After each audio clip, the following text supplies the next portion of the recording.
ಶಾಲೆಗಳಲ್ಲಿ ವಿದ್ಯಾರ್ಥಿಗಳ ಸುರಕ್ಷತೆಯ ದೃಷ್ಟಿಯಿಂದ ಸಾರ್ವಜನಿಕ ಶಿಕ್ಷಣ ಇಲಾಖೆ ಕೆಲವು ಮಹತ್ವದ ನಿಯಮಗಳನ್ನು ಜಾರಿಗೆ ತಂದಿದೆ. ರಾಷ್ಟ್ರೀಯ ಹಬ್ಬಗಳು, ಸಾಂಸ್ಕೃತಿಕ ಕಾರ್ಯಕ್ರಮಗಳಲ್ಲಿ ಕೈಗೊಳ್ಳಬೇಕಾದ ಮುನ್ನೆಚ್ಚರಿಕೆ ಕ್ರಮಗಳ ಕುರಿತಂತೆ ಮಾರ್ಗಸೂಚಿ ಹೊರಡಿಸಲಾಗಿದೆ. ಇನ್ನು ಈ ನಿಯಮಗಳು ಯಾವುದು ಅನ್ನೋದನ್ನು ನೋಡೋದಾದ್ರೆ, ಧ್ವಜ ಏರಿಸಲು ಹಾಗೂ ಇಳಿಸುವಾಗ ಮಕ್ಕಳನ್ನ ಬಳಕೆ ಮಾಡಬಾರದು. ಧ್ವಜಾರೋಹಣ ಸಂದರ್ಭದಲ್ಲಿ ಬಾವುಟ ಸಿಕ್ಕಿ ಹಾಕಿಕೊಂಡಲ್ಲಿ ಮಕ್ಕಳು ಧ್ವಜಸ್ತಂಭ ಏರಿ ಸರಿಪಡಿಸುವಂತಿಲ್ಲ. ಧ್ವಜಾರೋಹಣ ಸಂದರ್ಭದಲ್ಲಿ ವಿದ್ಯುತ್ ತಂತಿ ಹಾದು ಹೋಗದಂತೆ ಎಚ್ಚರ ವಹಿಸಬೇಕು. ಮಕ್ಕಳು ಕಾರ್ಯಕ್ರಮಕ್ಕೆ ತೆರಳಲು ಬಳಸುವ ವಾಹನಗಳ ಪರಿಶೀಲನೆ ನಡೆಸಿರಬೇಕು ಹಾಗೂ ವಾಹನ ಚಾಲಕರು ವೇಗ ಮಿತಿಯ ನಿಯಮ ಪಾಲಿಸುವುದು ಕಡ್ಡಾಯವಾಗಿರಲಿದೆ. ಆಹಾರ ತಯಾರಿಸುವ ಸ್ಥಳಗಳಲ್ಲಿ ಮಕ್ಕಳ ಪ್ರವೇಶ ನಿರ್ಬಂಧಿಸಬೇಕು.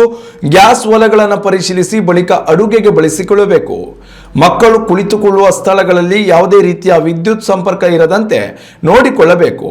ಕಾರ್ಯಕ್ರಮ ನಡೆಯುವ ಸ್ಥಳದಿಂದ 100 ಮೀಟರ್ ಅಂತರದಲ್ಲಿ ವಾಹನ ಪಾರ್ಕಿಂಗ್ಗೆ ಅವಕಾಶ ಸೇರಿದಂತೆ ಇನ್ನು ಅನೇಕ ನಿಯಮಗಳನ್ನು ಶಿಕ್ಷಣ ಇಲಾಖೆ ಜಾರಿಗೆ ತಂದಿದೆ.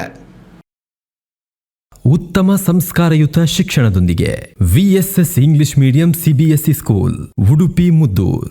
ನರ್ಸರಿಯಿಂದ 10ನೇ ತರಗತಿವರೆಗೆ ಶಿಕ್ಷಣದ ಜೊತೆಗೆ 5ರಿಂದ 10ನೇ ತರಗತಿವರೆಗಿನ ವಿದ್ಯಾರ್ಥಿನಿಯರಿಗೆ ಉತ್ತಮ ಹಾಸ್ಟೆಲ್ ಸೌಲಭ್ಯವೂ ಇದೆ. ನಿಮ್ಮ ಮಕ್ಕಳ ಪ್ರವೇಶಾತಿಗಾಗಿ ಈ ಸಂಖ್ಯೆಗೆ ಕರೆ ಮಾಡಿ.